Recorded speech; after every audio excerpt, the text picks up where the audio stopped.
Hello and welcome to She Leads Collective podcast. I'm Mary Gregory and I'm so glad you're here. This podcast is a space for honest conversations about what it really means to lead as a woman today and how we can all show up with more courage, care and clarity. You'll hear from inspiring women, powerful allies and bold truth tellers who are changing the game, not by playing tougher, but by leading smarter, softer and stronger. Hello and welcome to Conversations Worth Revisiting, a special She Leads Collective summer series where for each episode I'm returning to some of the conversations from the podcast archive and bringing together different voices around one thought-provoking question. And today's question is one I find myself returning to again and again. There's a strange idea that still exists in many workplaces, that when we arrive at work, somehow we're expected to leave the rest of our lives at the door, to somehow become our professional selves. But of course we don't, even though we might sometimes really try to. What we bring unconsciously are our relationships, our families, our losses, our worries, and everything else that's happening in our lives with us, whether we talk about them or not. And yet so much of working life still seems to be built around the pretense that these two parts of ourselves can somehow be separated.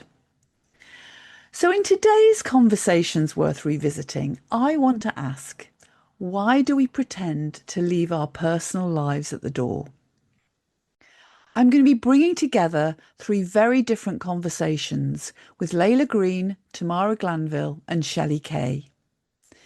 Their conversations cover very different experiences, motherhood, divorce and baby loss, but together they challenge one fundamental assumption. We don't stop being human when we come to work. Let's start with Leila Green, a mother of triplets, business owner and founder of a movement addressing mum guilt. Leila joined me in season 2. I asked her what she'd noticed about the ways women can adapt their behaviour when they return to work after having children. I think this is a real problem. So around a third of women surveyed said that they're masking, and around a third have said that they feel disconnected from their colleagues. So, I mean, you can see the problem right there. I think it's expectations. That's what we started off this episode talking about. If there is an expectation that in order to fit in order to be approved, in order to be seen as credible, and this is at a time when our confidence has taken a knock, we've been out of the game. In my case, there was a whole AI revolution while I was out the game, so I didn't even know what anyone was talking about anymore. You know, we're on the back foot, we're feeling a bit wobbly. If the shortcut to being accepted is to put the mask on and to behave in a way that might not feel natural or authentic, but is what's expected of you, it's understandable why mums do it. And there's one mum I spoke to who had worked, this wasn't a return to work story, but she'd worked for a massive luxury brand for 2 years before anyone even knew she had 2 children. And that is the depth of the masking, not just at the return to work point, but, you know, other points in your career. If you're in an environment, and let's face it, most of these environments have been set up to fit a masculine model, and you're driven and you're ambitious and you're a high achiever and you really want to go for it, without even consciously realizing it, you will end up adopting those sorts of behaviors, that sort of language, those sorts of protocols, if you like. That's what's accepted. And if you're in an environment where that's all you see and you want to do well, you know, you want to be promoted, you need this job, you need to prove yourself, etc., of course, you're going to end up doing that.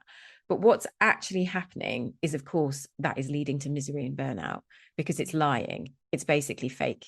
You know, and you can't keep that up. You know, there will be a day when your kids are sick or something's happened. And actually, this often happens at the beginning of the return to work period, because when we're putting our children in nursery settings for the first time, they're so germy.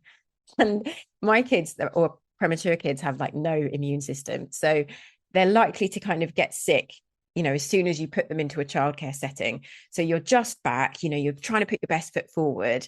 And then, you know, within the first 10 days or something, your child's been excluded and you have to keep them out of nursery for 48 hours if they've had diarrhea or vomiting. And it's like straight away, this is like exactly what you don't want to happen, because you can't pretend that you don't have kids. What struck me listening back to Leila was that word masking. Leila is talking specifically about mothers returning to work, but I think the question is much bigger than motherhood. How many of us have walked into work carrying something significant in our personal lives and believed our job was to make sure that nobody noticed? Sometimes, even though it takes enormous effort and energy, we can maintain that mask. But sometimes what's happening outside work is simply too big to leave behind. When I spoke with family lawyer Tamara Glanvill in season 3, she described seeing exactly this through her work with people going through divorce. I asked Tamara whether organisations underestimate the impact divorce can have in the workplace. Without doubt, without doubt. So I suspect that it isn't one of those things that people necessarily go to their HR department and say, I'm going through a divorce. Can you just go light with me? Can I have some compassionate leave? Whatever. I'm not aware that that happens very often, partly because women in that circumstance are thinking, I can't fall over now, because I need this job more than ever.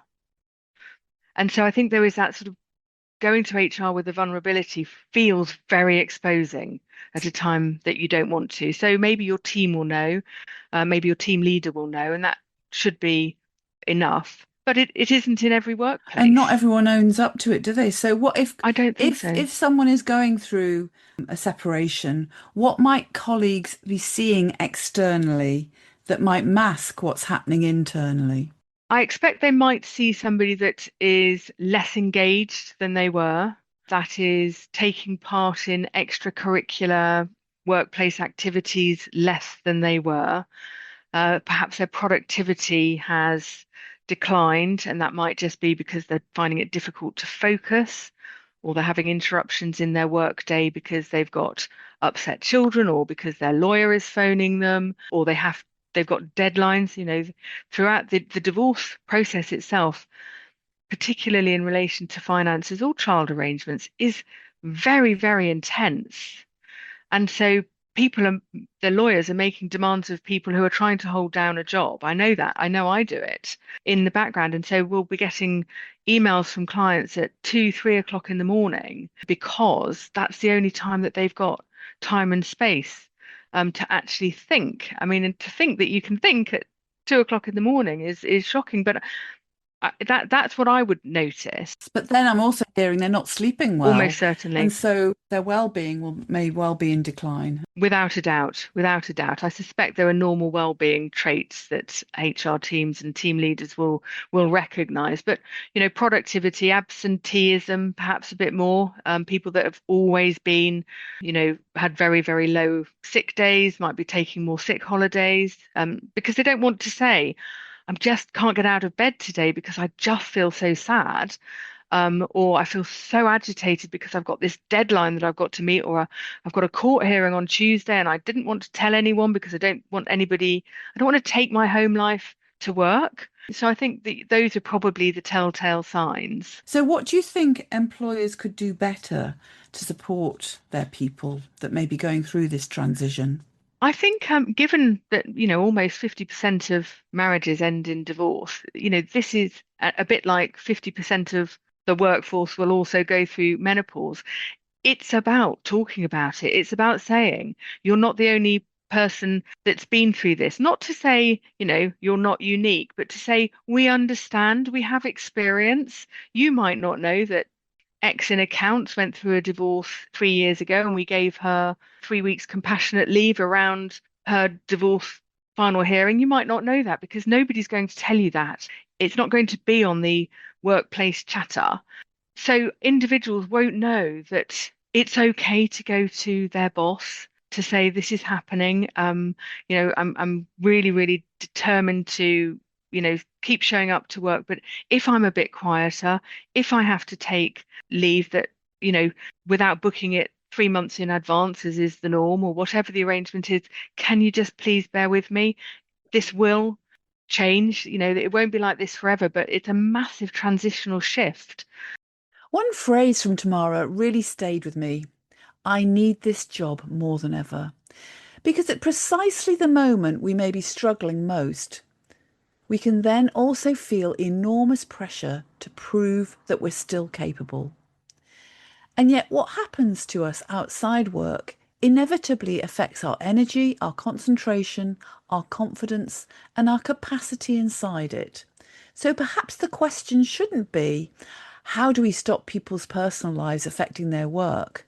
But perhaps it could be, how do we create workplaces human enough to recognise that sometimes they will? And that brings me to Shelley Kay. Shelley is an HR business partner at Adecco, and she joined me in season 1 to talk about her own experiences of baby loss and the support network she subsequently helped create within the business. When someone is going through loss, separation, or another difficult personal experience, they're sometimes met with silence at work, almost as though there's nothing that's happened. I asked Shelley what that silence does to our ability to show up fully. I think the answer's in the question. You can't show up fully. You can't show up fully even if you're getting the support, is the truth. If you are dealing with something so big in your personal life, I am a huge believer we all exist outside of the 9 to 5 or the hours that we work. And if an organisation is going to have a true sense of belonging and wants their people to have a sense of belonging, then we have to embrace everything about that person. And that is the good, the bad, and the ugly. Everything that's going on with them, because that makes them who they are. That makes them the colleague, the individual that we want to work alongside. And at the end of the day, people want to work in an organisation where they have that sense of belonging, where they have somebody who recognises the things that they go through, because we're all going through something at some point in our lives, aren't we? And I think we need to be able to hold up those people, when they're going through that, because that enables them to turn up.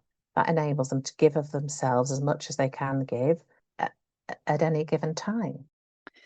Recognising that people can't always show up fully raises another question for leaders. What do we actually do when someone shares something difficult with us? Our instinct is often to help, to advise, or to fix. But Shelley offers a rather simpler starting point. I think people, by and large, always have good intent. And I always think that if you get it wrong but do it for the right reason, then hopefully people will always give you grace in those situations.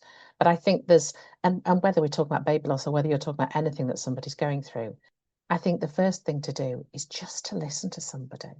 And I think sometimes we have to recognise that sometimes we listen with the intention of replying and of giving a response and giving an answer and being somebody who gives solutions. And you probably can't give anybody solutions in those situations. People will give grace if the intent is considered to be good. And we just need to make sure that when we say that we're going to listen to somebody, that we do just that. It's not about giving them a piece of advice. It's not about having an answer. It's not necessarily about platitudes. It's about creating a safe space for somebody to land. Of just, I'm here for you. How are you feeling? What's happening with you? What's going on? What are you finding difficult at the moment? What do you need from me? Do you need anything from me? If you need to talk, I'm here to listen. If something changes that you need something else from me, if I can give any support, is there any work I can help you pick up to take a little bit off your shoulders?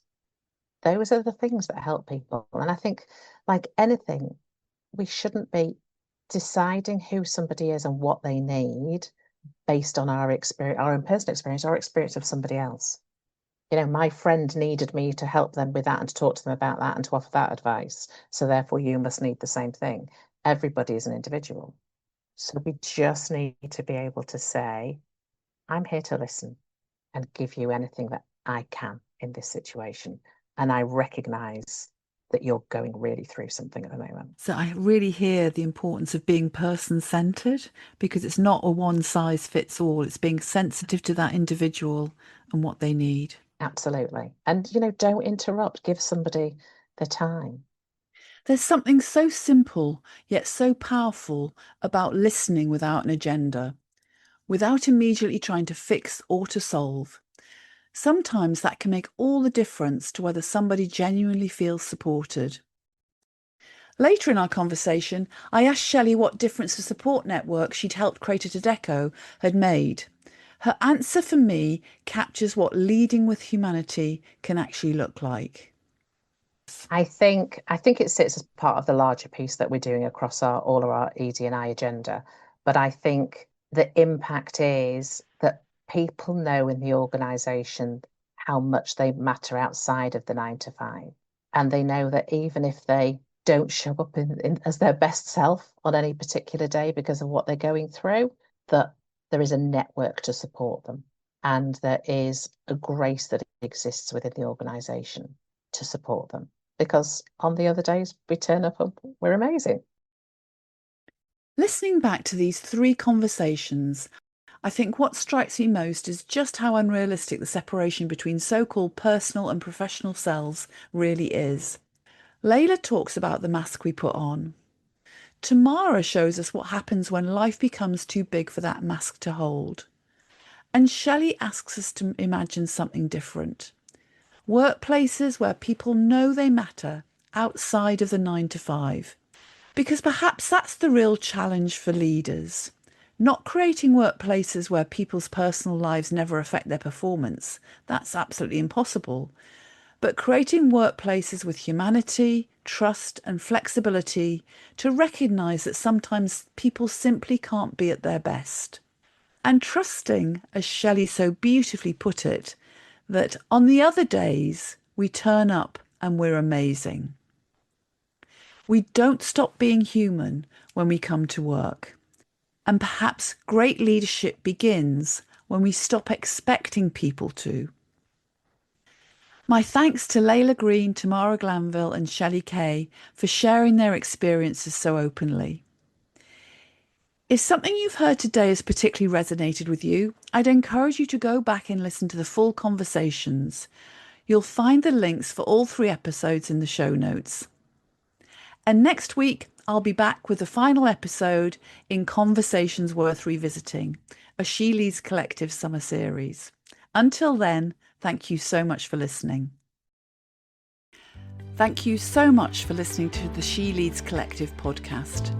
If this episode resonated with you, follow the show or share it with a friend and leave a quick review below. Or leave us a comment. Change happens through conversation, so let's keep this one going. Listen out for the next episode and join me as we keep lifting the lid on the stories that matter. Take care and keep leading with heart.